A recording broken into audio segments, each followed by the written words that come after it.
allegedly terrorists? How did they get into the building? Well, I think what we have to reflect on is the lack of intelligence that was shared between the French and the Belgians all the way back through the attacks, perhaps in January of 2015 and definitely November of 2015, as to the people who moved rapidly from Paris after the 5 or 6 attacks there into Belgium. Some of them were caught, yes, but obviously many weren't.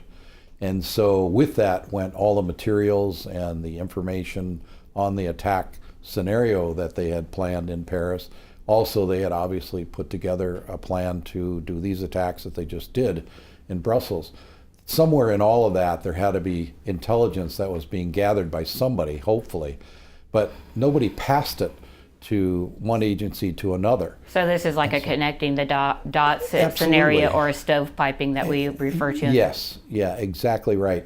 And when you have multiple mayoral positions in the city of Brussels, I'm told at least 10 to 11, 12 different districts, and some of them don't even talk to each other, and yet their police department is supposedly nationalized, and then pieces of it aren't. It's a dichotomy of what's going on. So here comes the law enforcement officers at the airport who've not been told what is about to happen, and maybe somebody already knew. Now that's being related, that there's pieces of this were known, and the officers could not prevent this. They couldn't even be on the lookout for anything. You can stand around with a machine gun on your shoulder all day, but you need to be told what to look for. Exactly, which is what I'm going to ask for. I mean, this we know took place inside the airport near the ticketing, and we, in this country, we do not go through security. We go through the front doors, we go to the ticket counters.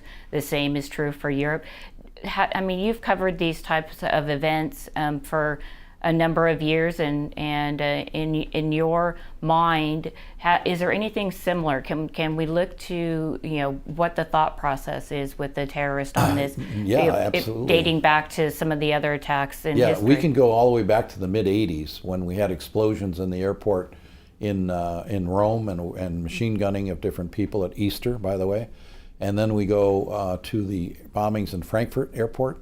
Which took place in front of then the Northwest Airlines, Pan American Airways ticket counters, and multiple people were killed and wounded in that attack. That was a big suitcase that had been left in the airport lobby area right in front of the ticket counters by terrorists, later to be known as Hezbollah.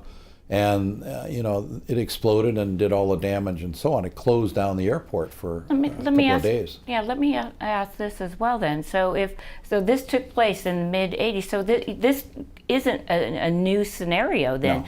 Airports, security officials, and people behind the scenes should have known or been discussing this in the very least, especially with the growth of ISIS. Absolutely, and of course to prevent that.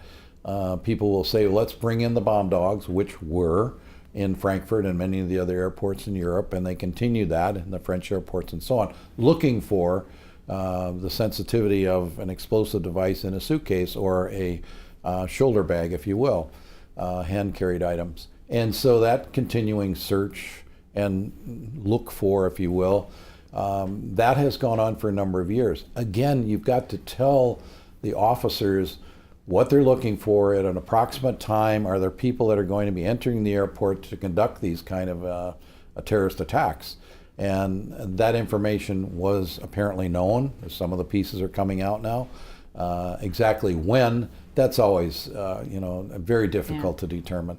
But we knew that that Belgium airports were a target. Obviously, the biggest one would be Brussels. Okay, so this was definitely a target of opportunity that we discuss, and this is something that is obviously in this country is going to have the exact same scenario, and I think that what Americans who fly are going to want to know, and clearly, could this happen in the U.S.?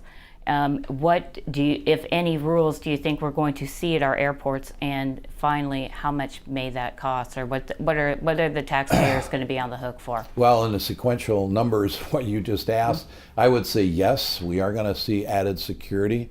The public is going to demand it because they're going to be very leery, if you will, going into airports, looking around the lobbies themselves. I know I'll be paying even more attention than I normally do entering the airport to see, are there any suitcases that have been left behind? Are there any backpacks left behind? Are there any shoulder bags or hand-carried items being left behind at seating areas or under chairs and so on, in eating areas specifically? And yes, is there a way to prevent it? Of course there is, and that is to move security to the front door of the airport or even beyond. Of course, there lies the cost. We went all through this in the 80s after the bombing of Pan Am 103 and the early 90s as to what are we going to do and how much it's going to cost to do passenger bag match. We know it cost the airlines at that time millions of dollars. The government stepped in to begin to help with pieces of equipment, and some of those are $1 million a piece. Now let's go post 9/11.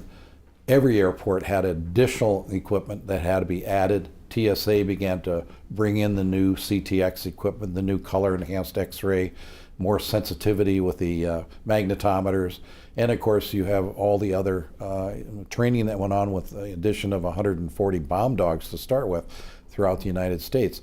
But in the big picture, that's nothing. You know, we have 400 active plus airports in the United States that have a commercial flight into them on a daily basis, whether it be a regional little airplane or a great big Airbus 380. But we have that much activity in the United States. The European theater is much different. They have specific airports in specific countries. Let's say in Germany, they may have 5 or 6 major airports and very few small airports that deal with passengers. France, the same thing. Belgium, obviously, one major airport. Holland, and so down the road. So, can you secure those? Of course you can. But the cost will be in the billions of dollars. Now bring that across the Atlantic Ocean and present it in the United States. You now begin to add at least another hour for transiting to an airport. We're already in the process now of 2 hours. So now we'll do 3. And how many people are going to be able to afford that, number one, because of the timing of your business? Let's say you're trying to go on a vacation and you have to catch up to a ship that's leaving on a cruise or anything like that. It becomes a whole big planning process. As we know now, some of our trips take us a whole day to accomplish. Yeah. It may take us 2 days now. So it's going to have a huge impact monetarily on this country if we implement the moving of security checkpoints to the front door. Now, do you anticipate the U.S. government to move on something like this? It doesn't, I mean, Congress has been, they're out now for 2 weeks. Do you think that the United States is going to actually move effectively towards upping the security, or do you think we're going to kind of lay back and just kind of see that this happened over in Europe, it didn't happen here? Well, you have to also include train stations now because they had a major train station hit, which is a major way to get to the airport. So you throw those 2 items into the pot and you begin to double the costs. In this country, we don't have the security and train stations going to airports such as they do in Europe. Almost a pre-screening process, if you will. And that will be a whole other additional cost which will be added on to major cities that have some kind of commuter train system that goes to the airport. LAX, for example, is priding itself on the fact they're now going to extend the train system to the LAX airport. Okay, what comes with that? Major security. Yeah. So I add that into the mix because our costs on the face of it with just moving things, let's say, to the front door, adding a series of other mobile, if you will, units that have sensors on them to detect bomb vapors or any kind of chemical vapors. Dogs are being trained already and are being tested to detect vapors as well. And you have to, because the new explosives that are being used don't necessarily contain nitrates. When you begin to add what was recently in these bombs and also the bombs in Paris of acetone and hydrogen peroxide and oxygenated water, that's a whole new process bomb. It isn't like taking C4 or TNT or something like that and putting it into a bomb. So detecting that with dogs is a wonderful idea, but you got to train the dogs to do that. That's a whole other piece of the financial, not gain, but financial expenditure for the country. Now, our main process in all this is to prevent injury and death and safety to the public. And the public's going to demand something because they're watching all of this transpire in Europe and all the threat processes taking place and the continual arrests, the continual seizure of explosives. And at the same time, you turn right around and you have a major explosion yesterday in a place like Iraq, which you thought that the city of Baghdad is now sealed up with some military forces that have now begun to protect the city. Not the case. South of there, they went after a major stadium. So I say that because it's a very fluid situation. And when we are told that 400 to 500 terrorists are highly trained, have been inserted into Europe, and are already there, and another 5,000 to 6,000 have been trained in Syria and Iraq and are en route into Europe and possibly the United States. This is a whole new subject. And how do we protect the public? Yeah, and you mentioned the Iraq bombing yesterday, and this week we also had a really big, the U.S. government had a strike in Yemen that killed 120, Yes. or 120 people or so. Playing devil's advocate here in looking at the problem that we face as a country and as a world leader.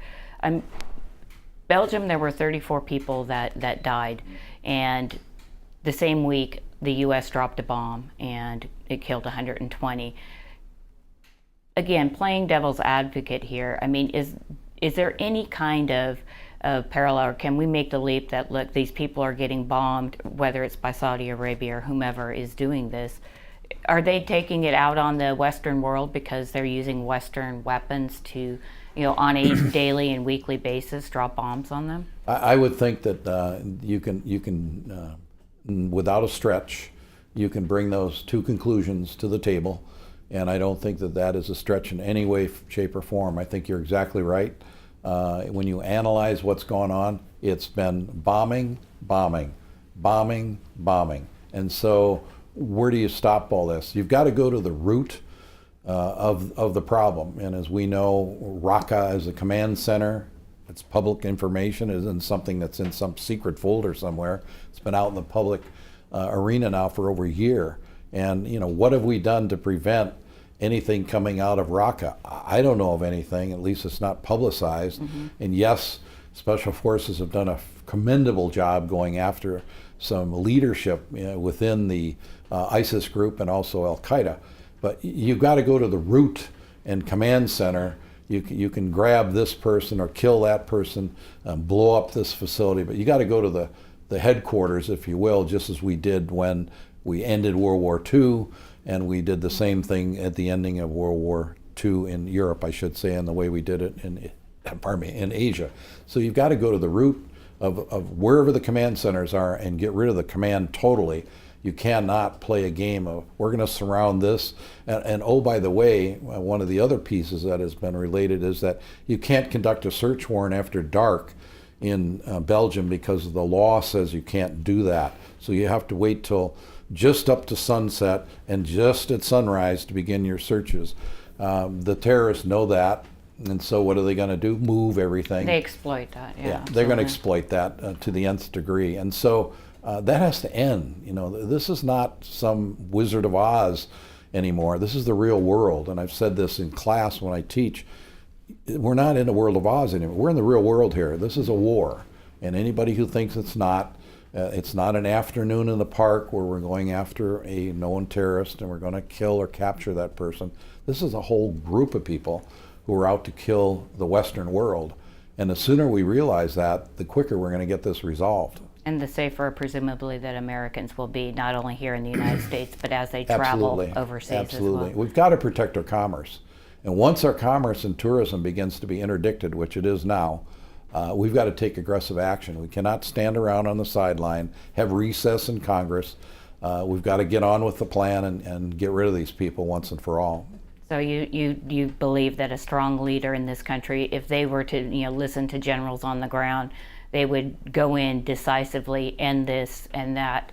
The United States and the taxpayers can get back to work and absolutely. And move on. One would be foolish to do a little move the checker here or move the checker there. It doesn't work. It's proving itself. When we're losing Americans on a daily basis, and we are, both military and civilians, that has to end because, again, commerce will be interdicted, which includes tourism, and the world cannot depend on that. We have investments worldwide in the Western world into tourism and in business. It's all joined together. And once you stop that, you have